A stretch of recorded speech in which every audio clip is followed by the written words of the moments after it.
Dedicated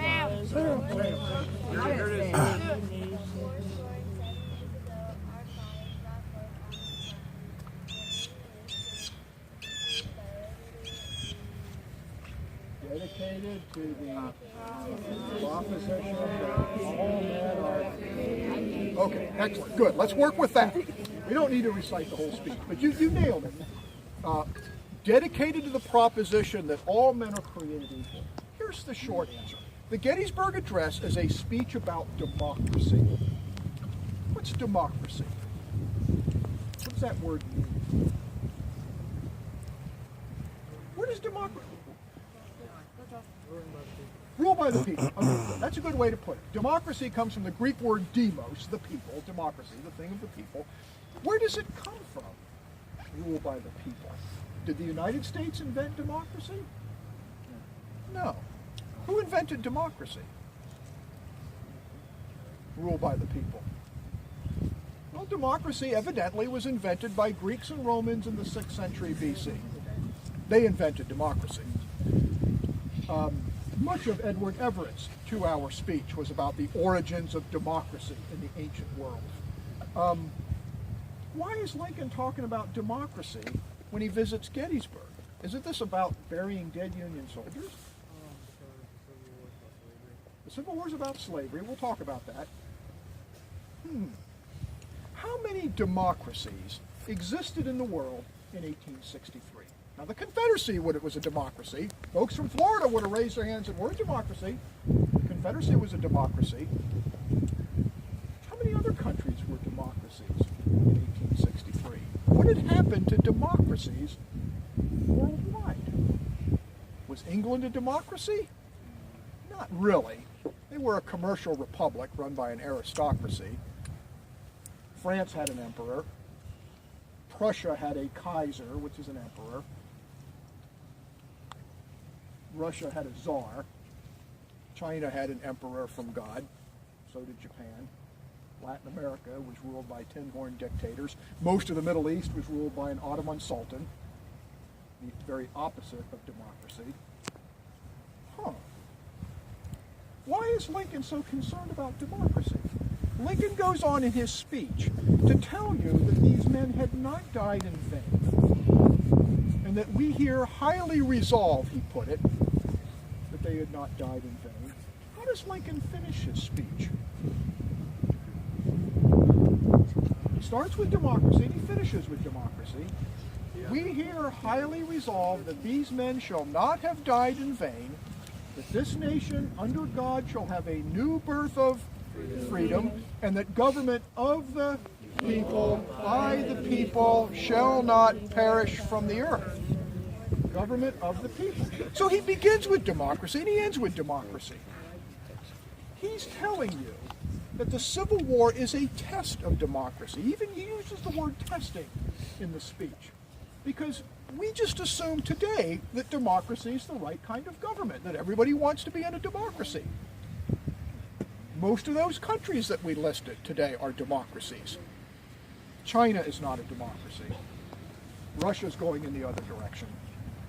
Much of the Middle East is not democratic today. Not everybody wants to be in a democracy. Freedom is not a universal value. Not everybody in the world wants to be like us. However, there has been a trend in the last 150 years since the Battle of Gettysburg of ever-increasing freedom and democracy in the world. And if we could bring President Lincoln back and have him join us on our field trip, create that cool little time machine that everybody fantasizes about in the movies, if we could have Lincoln join us on our field trip and fill him in on what's happened since then, he I think, would be immensely pleased that democracy has survived, because democracy is fragile. Lincoln is concerned that if the United States, the Union, does not win this war, that democracy will fail. What does he mean by a new birth of freedom? What's he talking about? Yeah. When we win the war, it'll be different. How will it be different? You'll have both parts back together to restore the Union, right? We're in slavery. Lincoln doesn't say slavery, but it's assumed that that's what he's talking about. Think about this for a minute. Let me ask you a question.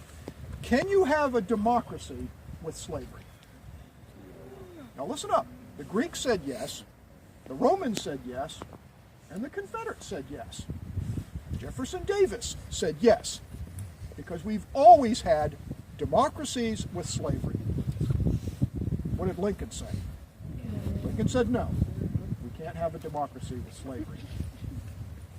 Now the United States passes that test, that is to say we win the war, and they get rid of slavery.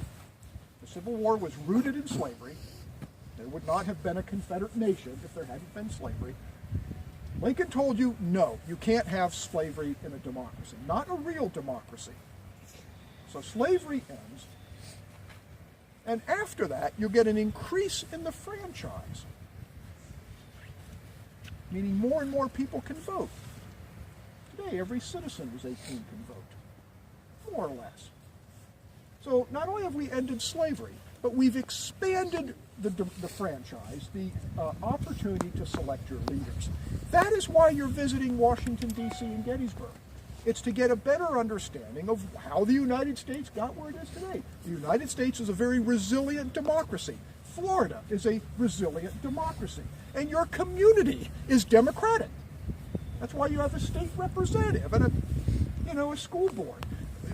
The United States is like an onion. It's a big democracy with ever smaller democracies inside it. That's a good way to think about it. But, we got here a certain way. 10,000 soldiers died in the Battle of Gettysburg, Lincoln is telling you, to win the war and to preserve democracy. And he did it. That's why this is significant. Now, we know that the Confederacy was a democracy, too. What happened to the dead Confederates? We left off with the Union guys being buried here. Where are the Confederates buried? Are they still out there on the battlefield? They were for 10 years. After the war, in the early 1870s, after the war, Southerners came up and they did eventually dig up the Confederates and they moved them back to cemeteries in the South. Most of the Confederates that were killed in this battle today are buried in Richmond, Virginia, which had been the capital of the Confederacy, Richmond, Virginia. Remember, they didn't have dog tags, so by the time they dug up the Confederates, all they were doing was pulling bones and counting skulls. About 99% of the Confederates killed in this battle are unknown. And that is because they were out there for years instead of months. They dug up the Union guys early enough to be able to find identification. That's generally not the case with the Confederates. So one of the tragedies about this battle is if you have a Confederate ancestor who's killed in this battle, you can go to the cemetery in Richmond where he's probably buried, and you can see the hill where he's probably buried, but you can't go to his spot because he would not have been identified. Today, any veteran can be buried in this cemetery, at least up until the 1970s. If you look on the other side of that road, you can see a couple of those little stones sticking up. You saw thousands of those at Arlington. Those are the standard National Cemetery headstones. It's where we bury veterans. Veterans, as you know, are people that used to be in the military. Up until 1972, any veteran could be buried in the cemetery. So we have the Union dead from the Battle of Gettysburg, and then veterans from the period about 1898 to about 1972. That would span from the Spanish-American War to the Vietnam conflict. So it's not just Union soldiers here, it's a national cemetery. It's full. Arlington, they are still burying soldiers.